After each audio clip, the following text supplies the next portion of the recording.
There's two major facts I want to talk about with fibromyalgia. Number one, fibromyalgia is not a muscle problem. I want to say this again.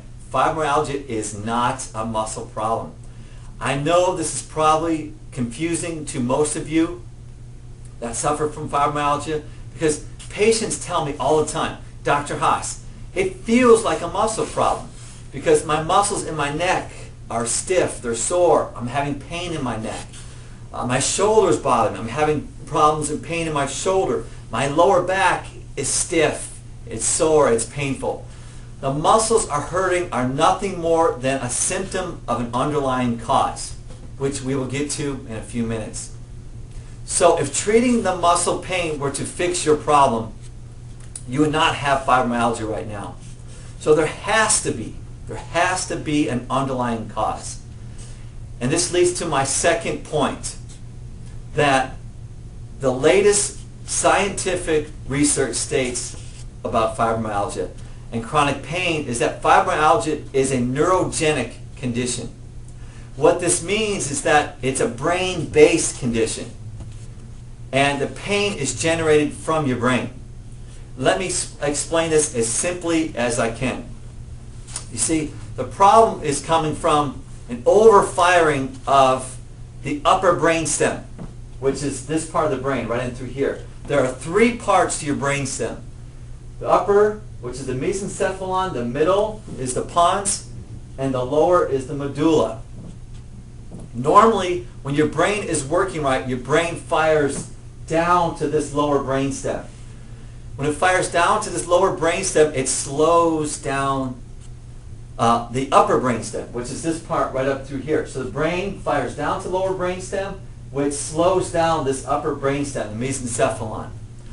But with fibromyalgia, you don't have this normal firing down to the lower brainstem. So you lose the firing. Why do you lose the firing? Well, you lose the firing, this normal firing, because of stress. I'm talking about physical, chemical, and emotional stress. You see, when you are stressed, the body releases cortisol from your adrenal glands, which sit just above your kidneys here. They sit just above your kidneys. Cortisol is toxic to brain. That's why a lot of people with chronic pain and are under a lot of stress, severe stress, have problems with their memory. So again, it's the accumulation of this physical, this chemical, and emotional stress with some of the fibromyalgia patients that I see. They have had a history of physical trauma, such as they may have had a car accident, causing a whiplash injury, a severe fall or an injury, maybe even a sports injury that's caused problems to their head and neck area. Others have had more chemical stress throughout their entire lives in the form of smoking cigarettes or drinking alcohol over the years. The biggest problem I see with fibromyalgia patients in my office is that they have severe, I'm talking severe emotional stress. Maybe they went through a nasty divorce or lost a loved one. Maybe they lost their job, or maybe even they were abused physically, sexually, even verbally or emotionally. All of these severe stresses cause a decreased firing of the brain, like we talked about, and causing this cortisol to be released, causing a decreased firing in the lower brainstem, which leads to, right in through here, an upper brainstem is overfiring.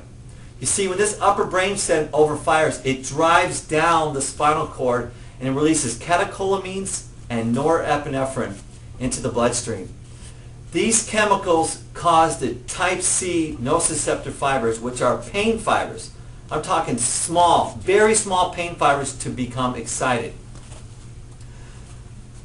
And when that happens, you're going to experience pain up and down your body. And see, folks, when these small pain fibers, I'm telling you, when they fire, they become excited, the patient may have back pain one day, right? You have knee problems the next day.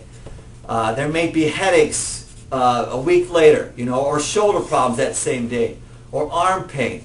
They may even get leg pain. They have all of these different types of pain, throughout the days over a period of time.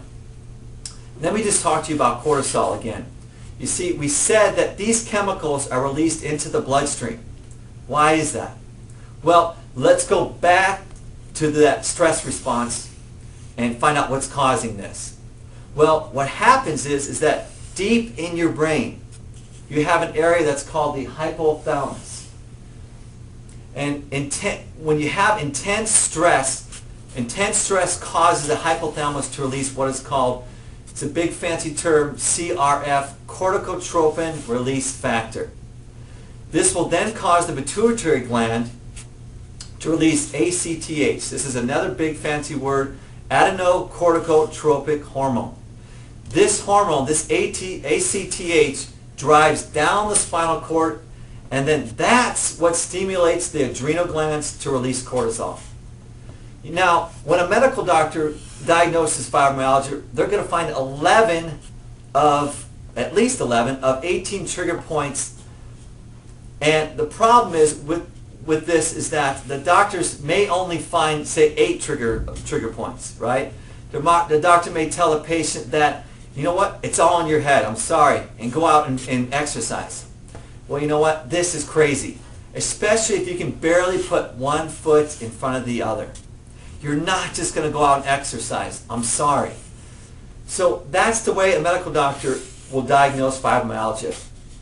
Remember what I said. The problem is in the upper brainstem.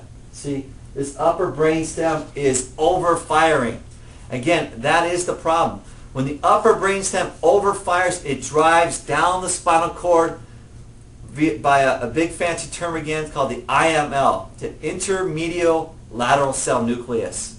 A big fancy term again. This is an area in the spinal cord that excites the adrenal gland again to release catecholamines and norepinephrine into the bloodstream. This is what excites, again, those type C small pain fibers, and this explains why you're suffering from fibromyalgia. So a medical doctor treats fibromyalgia with medications. Well, what if the medications don't work? You see, in many cases, patients will go through a whole Russian roulette of different medications. They may try this medication with no results. The doctor then may prescribe a different medication and not get any better. There might be a new medication that comes on the market and still patients are not getting better. And you know what? It really doesn't work. It really doesn't work. Unfortunately, this can continue over months, even years. I've had patients that suffer from sometimes 10, 15, 20 plus years with fibromyalgia with very little relief. You see, they're still suffering. And you know what? It's heartbreaking. As a doctor, it's heartbreaking. It's really sad to see people suffer so long. Folks, one thing that I know is that, and I've found, is that fibromyalgia patients, and the bottom line is, we need to get them to sleep better. Fibromyalgia patients do not sleep.